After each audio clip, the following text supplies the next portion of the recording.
Welcome back to Conflicts of Interest. This is episode 367. I'm the host, Kyle Anzalone. Today joined by co-host Connor Freeman. Connor, how you doing? Doing great, Kyle. How are you? Doing very well, and just want to give people one last reminder, Connor, that we are wrapping up our fundraiser at the Libertarian Institute. So if you'd like to make a donation to the Institute, we are, a tax deductible foundation, the way we are set up. So if you got some money you want not to go to the IRS, think about handing it over to us, and we will stretch it and make it work to promote, liberty, libertarianism, anti-war, and to continue to bring you this show and all the news and stories that me and Connor work on for the Institute. So really appreciate it if you all could do that. And Connor, with that, let's get into the show. This is our last show of 2022, Connor, and it has been, I think, a wild year. I guess the first thing is certainly in the 5 years I've been doing a podcast, I never spent such a large portion of the show's time on one issue as we have the war in Ukraine, with the Russian invasion happening in early 2022. And I think a lot of that was warranted and really important. At the same time, I do feel just a little bit like we lost, in particularly I lost like threads on the wars in Africa, the Sahel region, Somalia, where the Biden administration has continued to turn up the heat with drone strikes. I mean, this is really important that Biden, despite pulling out of Afghanistan, has not at all curtailed the war on terror in almost any other region of the world and escalated it quite significantly in Somalia. We have covered Yemen from time to time on the show. Any significant news, we of course promoted the War Powers Resolution, hoping that could potentially bring an end to the war in Yemen. But unfortunately, Biden has gone back on his promises to end that war, and it has continued to drag on. U.S. military operations continue in Iraq and Syria, and that's just something that didn't get covered on this show this year, even though there has been like quite a lot going on there. And so anyways, I do hope to get into more of that in 2023. I guess the problem is, Connor, and you've been here every week to talk about Iran and how, Biden has just botched that throughout this entire year. But Russia and China, I think we're only going to continue to move towards war with those two countries.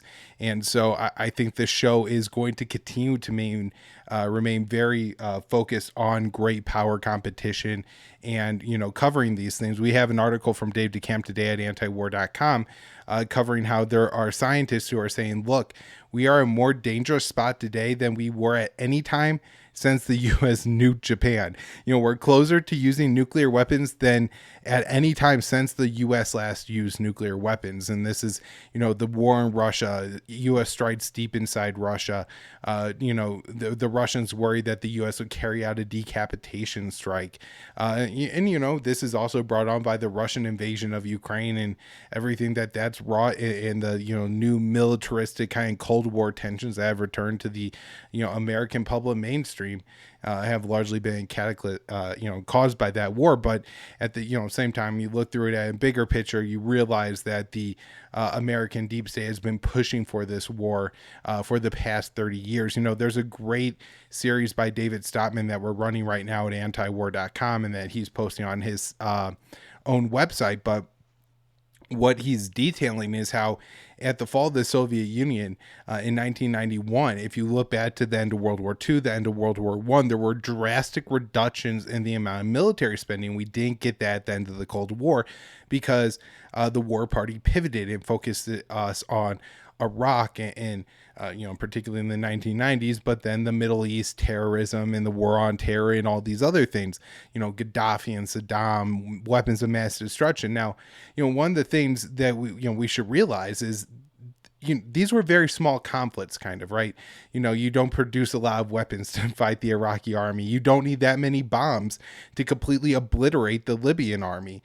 Maybe it takes a lot of bombs to subdue the Yemeni people, but you don't need tanks and ground forces and artillery or in anything like that. And so, now that we are pivoting back to the great power competition, this is really what the war party wants. And I was on Scott Horton's radio show this week, and one of the things that he brought up to me was, feeling, I guess there's somebody within the U.S. mainstream, establishment foreign policy that brought up that this is like a return to normal or something, having, in this past year, and kind of a more comfortable position for the U.S. deep state. And I really do think that's the case, and why they're seems so happy that the war in Ukraine has become what it's become.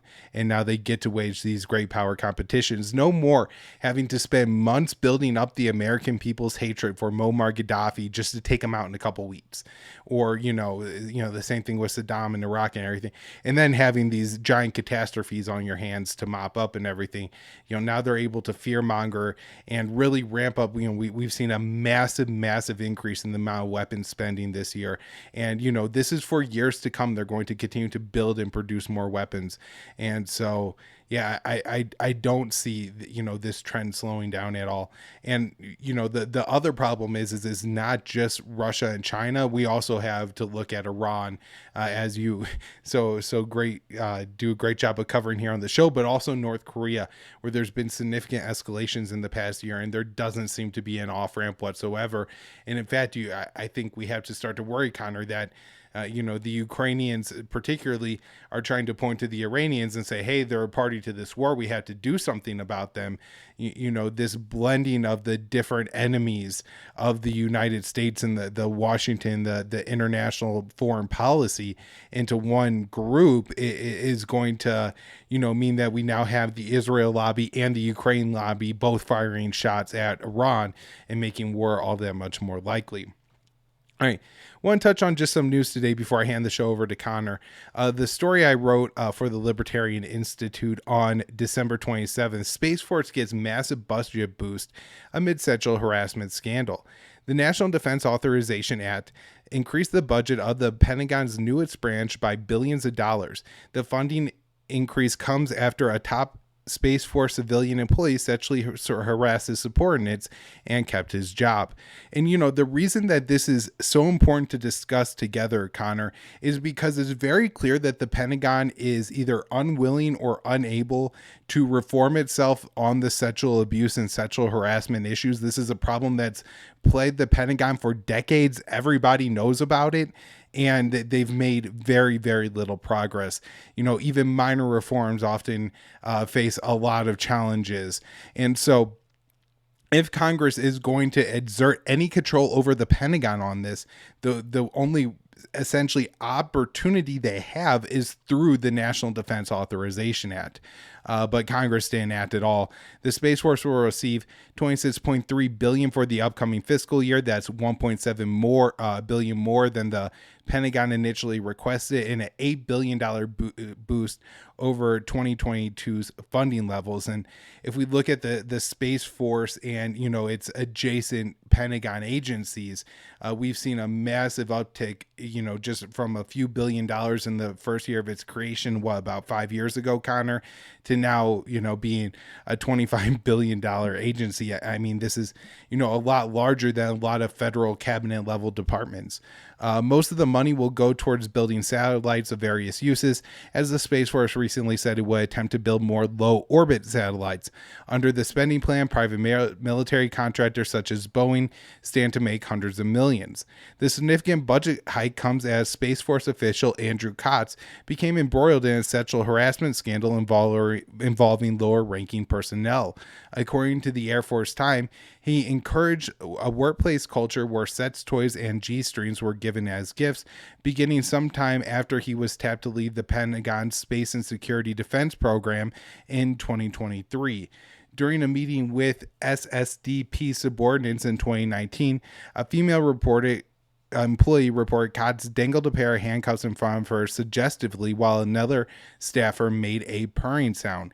In a separate incident for which he faced non-judicial punishment, Kotz gifted a glass case with a gold G-string in it to an unnamed admiral, according to an Inspector General report cited by the Times.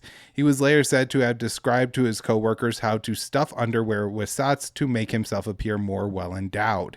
And Connor, the fact that he was able to give a sexually inappropriate gift to an admiral and not just on the spot be fired is astounding.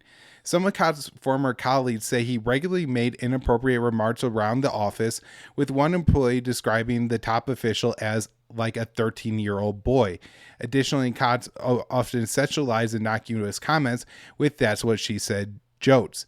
Four former different co-workers spoke with Kotz about his various times with his actions at various times, and the Department of Defense investigation later noted that while he tried to learn how he had offended people, he did not appear remorseful. In 2021,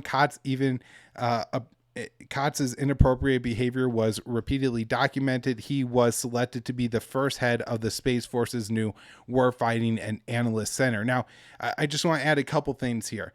The one is, I think particularly when you have a new agency or a new organization and you have somebody who's, proven themselves to be like a serial sexual harasser, he's likely going to have more power and more leeway to do that because there's going to be less clear structure of how this organization is supposed to operate because he's going to be designing it and controlling the whole thing. And aside from the trauma inflicted on his subordinates, Kotz's employees said his behavior made them lose faith in his ability to lead. And so, imagine in the workplace, Connor, that you're the Space Force, right? And one of the things you're discussing is how well our missiles can penetrate the other side's missile defenses. And every time you say the word penetrate, this guy's laughing or making an inappropriate joke. We have employees saying that they just wouldn't talk. And so, if you create this culture where your employees are afraid to say anything because you're a pervert, that's a real problem. Still, he received a slap on the wrist before he was ultimately promoted, including losing $27,000 in bonus pay, a poor performance review, and a letter of reprimand from his superiors. And, this I think is just a really good example of how the Pentagon tends to operate. And Connor, I'll kick it over to you. All right. So got some stories about escalations, potential escalations here coming up between Israel and Iran. So this is from Dave DeCamp on antiwar.com from the 27th. Netanyahu appoints Iran hawk to lead Israel's National Security Council. So incoming Israeli Prime Minister Benjamin Netanyahu on Tuesday appointed a major Iran hawk to lead the Israeli National Security Council under his new government. So this is, and I think I'm pronouncing this right, Shaki Hanegbi is a veteran Likud lawmaker, a longtime ally of Netanyahu, who has repeatedly threatened in recent years that that Israel will attack Iran if the U.S. returns to the Iran nuclear deal. He was making these threats especially toward the end of Trump's administration, particularly about if Biden wins and if he tries to return to the deal, then Israel will take matters into its own hands and start a war with Iran that obviously the U.S. would be dragged into. And also, he was saying this recently after Netanyahu's coalition won big in the elections. He was talking already about how the Iran threat and dealing with the Iran threat. I wrote a piece about this for antiwar.com, and I'm paraphrasing, but he's saying how like this is a fire that's been burning in Netanyahu for 25 years, and he'll attack Iran's nuclear facilities if Iran does not accept a new nuclear deal, which of course, as we've discussed many times on the show, Tel Aviv wants a deal where Iran essentially disarms itself completely and leaves itself entirely vulnerable to an invasion by going after their ballistic missiles, which is their primary deterrent, and also forcing them to cut ties with all their allies in the region. None of these things will ever happen, but this is what the Israelis have insisted on forever, and this is actually pretty much what the Democratic Iran hawks are referring to when they say, well, we support a deal, but we want a longer and stronger deal. And so Hanegbi is saying that Hanegbi has said many times that they're preparing for an attack on Iran, along with a lot of other Israeli officials that we've talked about. And so in his most recent threat, he said that they would order this attack if the U.S. doesn't take military action itself in the absence of this longer, stronger deal. He told Israel's Channel 12 in November that in that situation, Netanyahu, quote, will act in my assessment to destroy the nuclear facilities in Iran. Now, back in 2020, Hanegbi was when he was the settlement minister, warned that if President Biden won the election and returned to the deal, it could lead to a war between Israel and Iran. And then he made these threats after Biden won as well. Netanyahu's new government will soon be taking over. And of course, as you mentioned earlier, tensions between the U.S. and Iran are soaring because the deal is entirely off the table now. The Europeans are trying to salvage it, but as we discussed last week, but really without the Americans, it's like, if they're obstinate, which they clearly are, and they're already saying that we're preparing a military option. And even if Iran, at this point, the excuse is because of their military cooperation or growing military cooperation with Russia, and the fact that they have sold Moscow these drones that are being used in Ukraine, along with the protests and the way they're handling the protests, that even if Iran came to the table and accepted whatever demands America gave them, they still wouldn't. The Americans still wouldn't return to the deal. Now, so the Pentagon's recently admitted, of course, in their nuclear posture review, as well as in the new national defense strategy, that Iran is not, we already knew Iran does not have a nuclear weapon, but we have, once again, the Pentagon admitting that Iran is not seeking a nuclear weapon. But the American and Israeli officials continue to hype the threat anyway, including the special envoy, Robert Malley, who was supposed, as I always point out, had one job under the Biden administration as the adult in the room, the nominal adult in the room, to return to this nuclear deal. And of course, he completely botched it on purpose. And now he's talking about preparing an attack on Iran. And so, of course, the U.S. and Iran have recently held these massive joint military exercises over the Mediterranean Sea. This was last month, simulating attacks on Iran's nuclear facilities. But this was the second time that Israel had carried out drills like this. They did that earlier in May. And while there was a CENTCOM, the new leader of CENTCOM, General Michael Kurilla, was there observing some of these exercises back in May. The Americans actually participated this time with refueling planes and fighter jets. So, of course, tensions are escalating, and of course, the Netanyahu government. I mean, there's a real possibility that, not saying that a war could happen, but there's going to be likely an escalation in at least the covert war against Iran, and the excuse will be, as usual, as it has been throughout the year, but now with the full support of the Americans, I'm sure. Even more overtly, it'll be going after Iran's drone program, which the Israelis have carried out numerous drone strikes inside Iran this year that we've covered against their drone program, and carried out assassinations in people working in the aerospace industry, et cetera. All right, so the next one.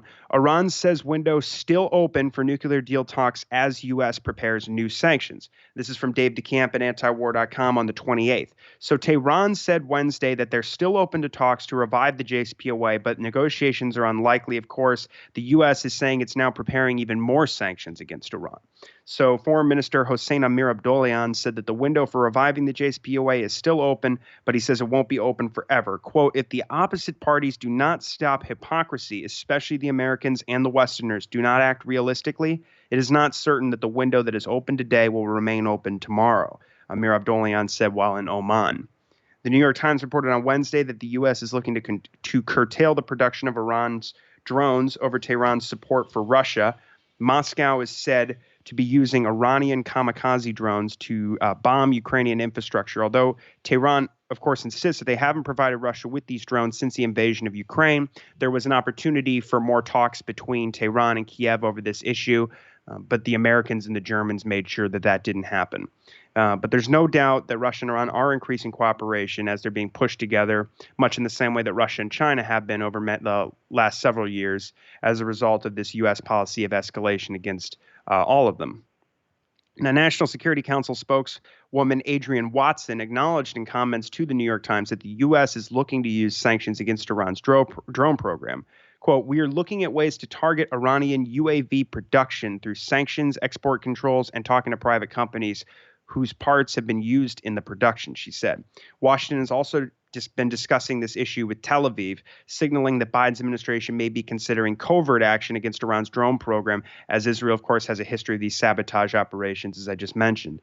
Now, National Security Advisor Jake Sullivan held a video meeting last week with high-level Israeli officials, and according to the White House, they discussed, quote, Iran's growing military relationship with Russia, including the transfer of weapons the Kremlin is deploying against Ukraine.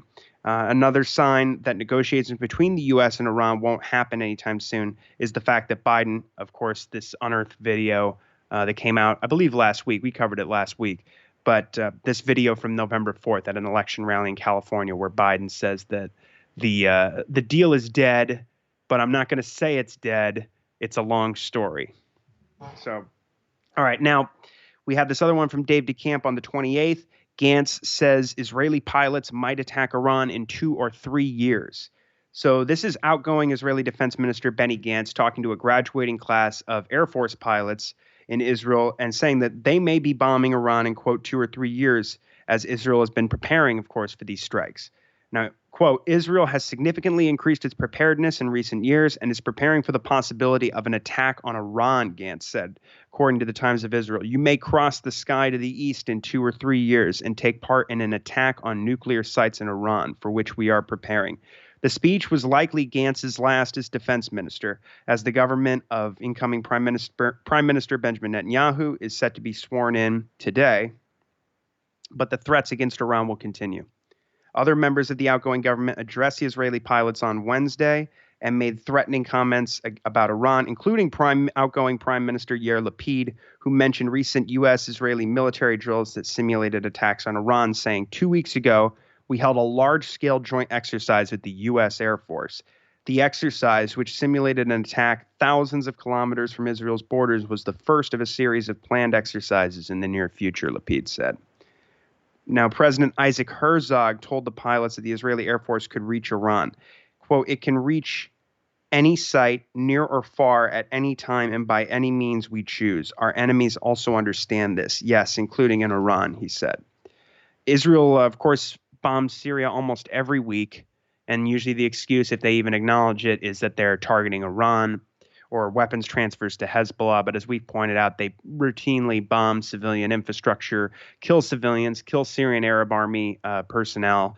They've attacked fuel convoys. It's the one we noted from a few weeks ago where they killed somewhere between 10 and 15 people crossing over the Iraq-Syria border with a truck convoy carrying fuel. And they've also bombed Lebanon in the last couple of years a few times. And so Gantz is alluding to the fact that the pilots will likely be targeting these countries. Quote, others of you may have to fly deep into territory in Lebanon and Syria or head out on missions to rescue Jews around the world, he said, which is, obviously this is just a rhetorical device, but they were making up all kinds of propaganda throughout this year about how Iran has some global campaign to assassinate Israeli politicians and Israeli Jewish citizens. And they kept saying, it's going to happen in Istanbul. It's going to happen here in Turkey. And we're warning the Turks. And we covered this throughout the year. Nothing like that ever materialized. So this is just, again, more lies to justify further aggression and illegal attacks. Okay. Now, this next story is from Reuters. It's just a short one from The Wire, but Elon Musk says around 100 Starlinks are now active in Iran. This is from the 27th. So SpaceX chief executive Elon Musk said on Monday that the company is now close to having 100 active Starlinks, the firm's satellite internet service, in Iran 3 months after he tweeted he would activate the service there amid protests in the country. Musk said, quote, approaching 100 Starlinks active in Iran in a tweet on Monday. The billionaire said in September that he would activate Starlink in Iran as part of a U.S.-backed effort to, quote, advance internet freedom and the free flow of information to Iranians. The satellite-based broadband service could help Iranians circumvent Tehran's restrictions on accessing the internet and certain social media platforms amid protests around the country. So even though Elon Musk has done some good things with Twitter, of course, and and of course the Twitter files and all the revelations there about the deep state interference with American politics and also in American foreign policy with CENTCOM psyops, for instance.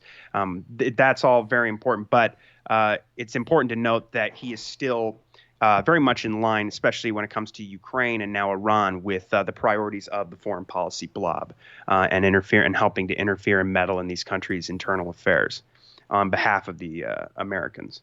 Now, Saudi and Iranian foreign ministers held a rare meeting in Jordan. So last week we talked about this conference in Jordan that was more or less about Iraq, and it was hosted by King Abdullah. But there was a meeting that we had talked about between Hossein Amir Abdollahian and as well as Ali Bagheri Khani, the lead nuclear negotiator for Iran in the JCPOA talks, and Joseph Borrell, the foreign policy chief of the EU, and Enrique Mora, the nuclear coordinator for the negotiations, the indirect negotiations.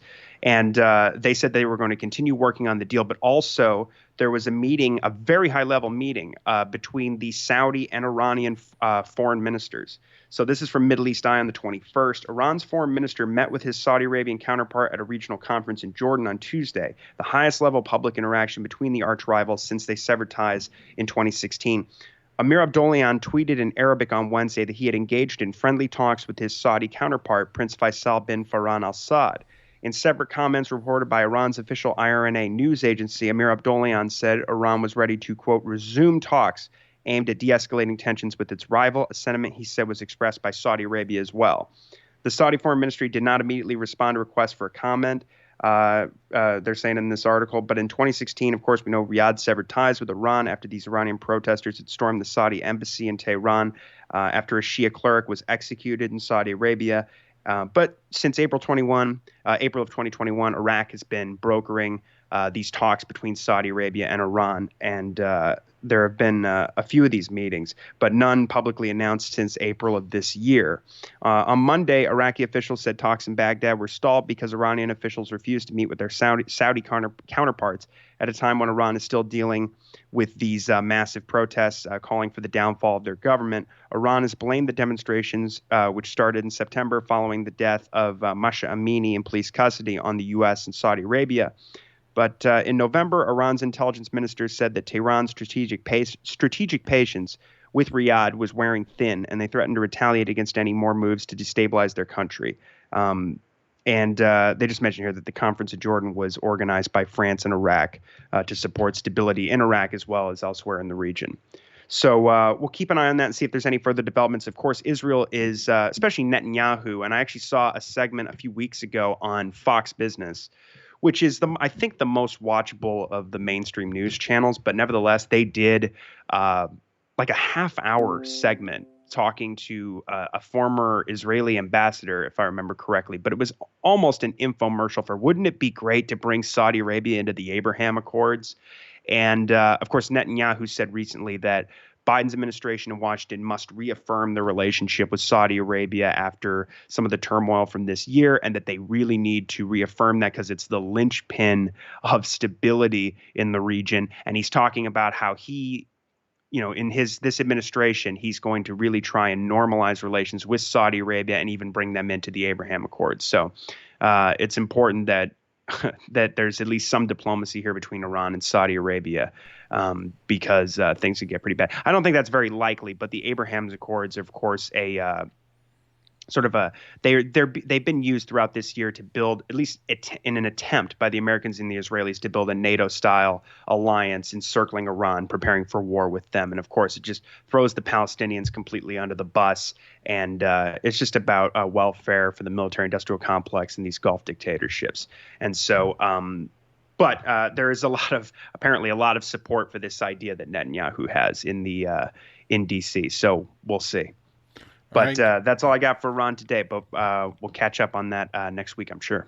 All right, Connor, thanks for the update. And thank you all so much for coming out and listening to the show all year long. And we'll be back with more episodes next year. Thanks, Connor. Thank you, Kyle. Thank you, everybody.